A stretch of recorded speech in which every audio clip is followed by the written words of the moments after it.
কিভাবে নবীর আল্লাহ খুশি রাখবে শুনবেন শুনবেন শুনবেন দেখেন, খেয়াল করে বুঝতে হবে কিভাবে আল্লাহ তাআলা বিশ্বনবীকে খুশি করেন। দেখেন, বিশ্বনবীর প্রথম কোথায় খুশি করলেন? বিশ্বনবী মক্কার জমিনে দাওয়াতি কাজ যখন শুরু করলেন, তিনি দেখলেন বিশ্বনবী খুব ভালো অ্যানালাইসিস করতে পারতেন। তিনি মক্কার সোসাইটিটাকে, সমাজটাকে বিশ্লেষণ করে অ্যানালাইজ করে উনি দেখলেন যে এই মক্কায় দাওয়াতি কাজের একটা শক্ত অবস্থান নিতে হলে দুইজন লোকের একজন আমার চাই। সুবহানাল্লাহ পড়েন। কি বিশ্লেষণ শক্তি, কি চিন্তা শক্তি!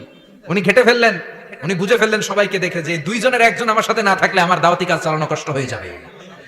এজন্য গভীর রাতে তাহাজ্জুদের নামাজ শেষে আল্লাহর কাছে কেঁদে কেঁদে বিশ্বনবী দোয়া করে, আল্লাহ আল্লাহুম্মা আইজ্জাল ইসলাম বি আহাব্বির রাজুলাইনি ইলাইক। আল্লাহ, দুইজন লোকের যেই লোকটারে তোমার দরবারে মকবুল মনে হয়, ভালো লাগে, পছন্দ হয়, তাদের একজনকে ইসলামের ভেতরে ঢুকিয়ে দিয়ে ইসলামকে তুমি বিজয় দান করে দাও। ও আল্লাহ, দুইজনের একজনকে আমার চাই। একজন হলো আবি জাহাল ইবনে হিশাম, হিশামের বেটা আবু জাহাল, আও উমর ইবনুল খাত্তাব, অথবা খাত্তাবের বেটা উমর। সুবহানাল্লাহ পড়ো। সাথে সাথে দোয়া কবুল করলো কে? কার জন্য করলো? নাকি আবু জাহেলের জন্য? আবু জাহেলের চোখের সামনে পর্দা ছিল, ও পর্দা সরায় না। ওর অন্তরে পর্দা, ও পর্দা উঠে সত্যটা দেখতে চায় না। এজন্য ওর জন্য গোটা বিশ্ববাসীর আছে ঘৃণা। ও যেখানে মারা গেছে, ওর যেখানে জন্মস্থান, ওইখানে সৌদি সরকার ল্যাট্রিন বানায় দিয়েছে। ঘৃণার প্রতীক। ওইখানে তো অন্য কিছু বানাইতে পারতো, ল্যাট্রিন বানাইতে যাবে কেন? গোটা বিশ্বের মানুষ যায় যেন এটা ভরাই দিয়ে আসতে পারে। কথা বলেন। এই বেয়াদবটার জন্য আল্লাহ দোয়া কবুল করেন। ওমরে ফারুক রাগী ছিলেন, কিন্তু সত্য প্রকাশে, সত্য গ্রহণে আকর্ষণ। সত্য দেখলেই উনি মেনে নিতেন। এটা জাহেলি যুগে ওনার মধ্যে এই গুণ ছিল। আল্লাহু আকবার। বিশ্বনবী কেঁদে কেঁদে দোয়া করে, আল্লাহ, মক্কার জমিনে এই দুইজনের একজন যদি কালেমা না পড়ে, মক্কার জমিনে দাওয়াতি কাজ চালিয়ে যাওয়া কঠিন হয়ে যাবে। হয় হিশামের বেটা আবু জাহেল কিংবা খাত্তাবের বেটা ওমরকে তুমি ইসলামে ঢোকাও। আল্লাহ ওমরের জন্য দোয়া কবুল করলেন। বিশ্বনবী তখনও বুঝতে পারেন এই দোয়াটা কার জন্য কবুল। হঠাৎ ওমরে ফারুক বিশাল একটা নাঙ্গা তলোয়ার নিয়ে বিশ্বনবীকে হত্যা করার জন্য ছুটে এলো। বিশ্বনবী তখন মক্কার আরকাম ইবনে দারুল আরকামের ঘরে সাফা পাহাড়ের পাদদেশে লুকিয়ে লুকিয়ে দাওয়াতি কাজ করতেন। আশেপাশে সাহাবীরা বসা। বিশ্বনবীর চাচা হামজা ইবনে আব্দুল মুত্তালিব বললেন, নবী তাড়াতাড়ি পালিয়ে যান, ওই যে দেখা যায় ওমর ফারুক তলোয়ার নিয়ে আপনারে মারতে আসছে। বিশ্বনবী বললেন, চাচা সরে যান, সাহাবীদেরকেও সরে যেতে বলেন, দরজাটা খুলে দেন, ওমরকে আসতে দেন। আমার তো মনে হচ্ছে ওই যে তাহাজ্জুদের নামাজ পড়ে আল্লাহর কাছে কেঁদে কেঁদে আমি দোয়া করেছি, আমার দোয়াটা আজকে কবুল হতে চলেছে। আমার তো মন বলছে আল্লাহ দোয়াটা কবুল করবে।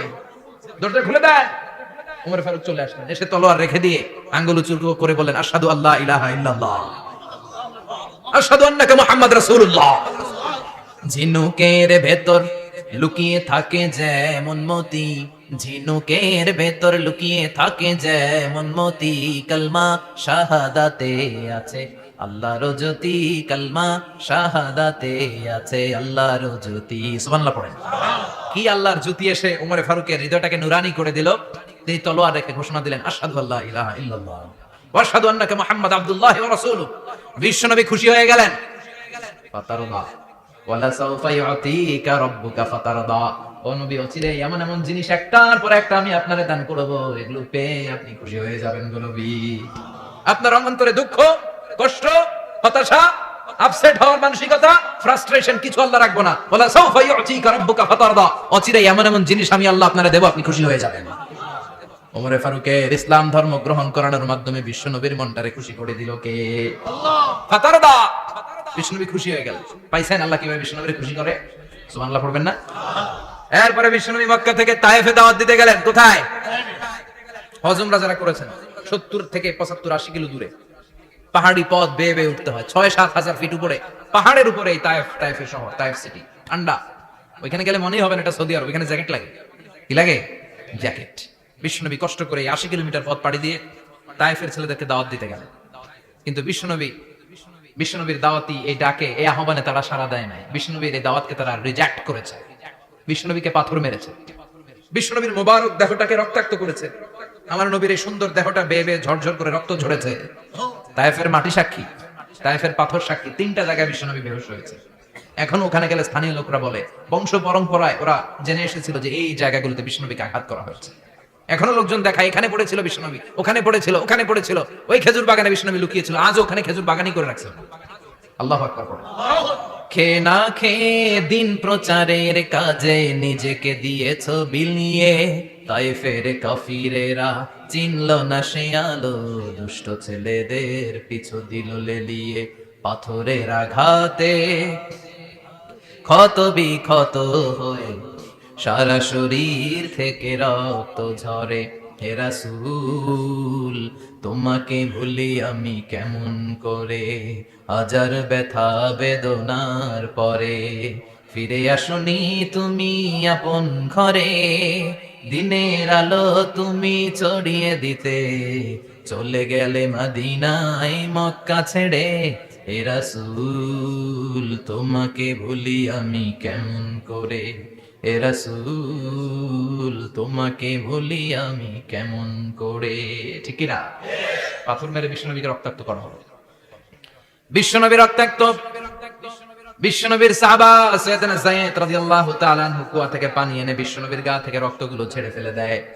বিশ্বনবীর গায়ের মধ্যে পানি দিয়ে হাত পাগুলো ধুইয়ে দেয়। বিশ্বনবী কাঁদে, আহা কাঁদে, রহমতের নবী কাঁদে, আরেকজনের জন্য কাঁদে, নিজের কোনো লাভ নাই।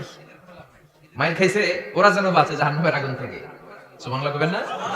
ওদেরকে বাঁচাইতে আসছিল জাহান্নামের মাইর থেকে, জাহান্নামের শাস্তি থেকে ওদেরকে বাঁচানোর জন্য নবী মাইর খেয়েছে। চিল্লায় এখন ঠিক কি না? কেঁদে কেঁদে বিশ্বনবী হয়রান। যায়েদ রাদিয়াল্লাহু তাআলা আনহু বিশ্বনবীর সান্ত্বনা দেন, নবী কাঁদবেন না। হামলাতুল জিবাল, পাহাড় রক্ষী ফেরেশতারা এসে বলে, নবী আপনি শুধু অর্ডার করেন, এই যে পাহাড়ের গিরিপথ, এই দুইটা গিরিপথ, এই দুইটা পাহাড় এমন ভাবে দুই দিক থেকে চাপা দেব গো নবী, তায়েফের সবগুলো ছেলের মুহূর্তের মধ্যে ধূলিসাৎ করে দেব। বিষ্ণু বললেন, না আমি ক্ষমা করে দিলাম, আমি ক্ষমা করে দিলাম। আমার গায়ের উপরে যারা অত্যাচার করে এর কোনোটার প্রতিশোধ আমি নেই না, আমি শুধু প্রতিশোধ নেই যারা ইসলামের বিরোধিতা করে। চিল্লায় বলেন ঠিক কি না? বিষ্ণুনবীকে আঘাত করা হয়েছে, তার গায়ে শারীরিক কষ্ট, এটার শাস্তি বিষ্ণুনবী দিতেন না, কখনোই দিতেন না, ক্ষমা করে দিতেন। কিন্তু ইসলামকে মারাত্মক ভাবে যদি ইসলামের বিরুদ্ধাচরণ কেউ যদি করতো, শুধু তাদের উপর বিষ্ণুনবী তলোয়ার চালাতেন। চিৎকার করে বলতে হবে ঠিক কি না? বিশ্বনবী কাঁদলেন। কে দেখে বিশ্বনবীর কান্না, নিজের জন্য কাঁদে না, ওদের জন্য কাঁদে। আর বললেন, না ফেরেশতারা ওদেরকে তোমরা মেরে ফেলো না, হয়তো ওরা কালিমা পড়ে নাই, ওদের ভবিষ্যৎ প্রজন্মদের মধ্যে থেকে কেউ না কেউ কালিমার বাণী পড়বে। তাই হয়েছে। তায়েফে গেলে হৃদয়টা ঠান্ডা হয়ে যায়। মসজিদ আর মসজিদ, মসজিদ আর মসজিদ, আল্লাহ ওয়ালাদের ভিড়, চমৎকার এক পরিবেশ তায়েফের পরিবেশ। বিশ্বনবী কেঁদে কেঁদে হয়রান। আল্লাহর রসুলের উপর থেকে টের পাচ্ছে বিশ্বনবীর মনটা ভালো না। এত আশা নিয়ে ভরসা নিয়ে কোথাও জায়গা না পেয়ে তায়েফের এখানে আসলাম দাওয়াত দেওয়ার জন্য। তায়েফের ছেলেগুলো দাওয়াতের আমার দাওয়াত গ্রহণ করলো না। বিশ্বনবীর মনটা বড্ড খারাপ। বিশ্বনবী নামাজে দাঁড়িয়ে গেলেন। বিশ্বনবী নামাজে দাঁড়িয়ে তেলাওয়াত করছেন। পাশ দিয়ে একদল জিন বিশ্বনবীর পাশ দিয়ে চলে যাচ্ছিল। একদল জিন, জিন জাতি চলে যাচ্ছে, আর বিশ্বনবীর তেলাওয়াত শুনে তারা থমকে দাঁড়ায়। কিরে এত সুন্দর কোরআন, এরকম তো শুনি নাই। ইনি কে? খোঁজখবর নিয়ে দেখলেন ইনি বিশ্বনবী। সুবহানাল্লাহ পড়েন। তারপরে এরা ছুটে গেল এলাকায়। এলাকায় যে এরা ঘোষণা দেয়া শুরু করলো, ইন্না সামি'না কুরআনান আজাবা ইয়াহদি ইলার রুশদি ফাআমান্না বিহি। নিশ্চয় আমরা আজীব চমৎকার কোরআন তেলাওয়াত শুনে এসেছি। এই তেলাওয়াত সাধারণ তেলাওয়াত নয়, এই আয়াত দুনিয়ার মানুষের বানানো আয়াত নয়। এই আয়াতগুলো পাঠিয়েছে কে? এই আয়াতগুলো ইয়াহদি ইলার রুশদি, হেদায়েতের দিকে মানুষকে পথ দেখায়। তাই আমরা যারা এই তেলাওয়াত শুনেছি, আমান্না বিহি, এই তেলাওয়াত শুনে, কোরআন শুনে, বিশ্বনবীর কণ্ঠে তেলাওয়াত শুনে আমরা সবাই ঈমান এনে মুসলমান হয়ে গেলাম। বিশ্বনবী তখনও জানে না জিনেরা যে মুসলমান হয়েছে। বিশ্বনবী নামাজ পড়ে যখন বসলেন, সাইয়েদনা জিবরাইল মারফুআত আল্লাহ বিশ্বনবীরে জানায়, ও নবী হতাশ হন কেন? হতাশ হবেন না, নিরাশ হবেন না, হাল ছাড়বেন না, ভরসা রাখবেন কার উপর? ও নবী হতাশ হন কেন? দাওয়াত দিতে এসেছিলেন তায়েফের যুবকদেরকে। তায়েফের যুবকরা দাওয়াত কবুল করে নাই তো কি হয়েছে? তার বিপরীতে অদৃশ্য জগতের একটা প্রাণী, জিন জাতি, তারা আপনার কণ্ঠের সুন্দর তেলাওয়াত শুনে কালিমা পড়ে মুসলমান হয়ে গিয়েছে গো নবী। বিশ্বনবীর শোনায় দিলেন। ফাতারদা, বিশ্বনবী আবার খুশি হয়ে গেলেন। ওয়ালা সাউফা ইউতিকা রাব্বুকা। যেখানে বিশ্বনবীর মন খারাপ, বিশ্বনবীর ভালো করার থেরাপি আল্লাহর জানা আছে না নাই? সুবহানাল্লাহ পড়ো। যেখানে বিশ্বনবীর মন খারাপ, সেখানে বিশ্বনবীর মন ভালো করে দেয় কে?